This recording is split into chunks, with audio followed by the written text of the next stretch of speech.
Hi, I'm Corey Goldberg, and welcome to our February newsletter.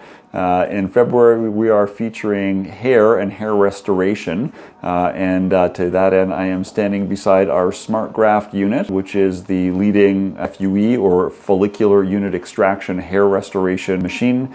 We will be following one of my patients this month.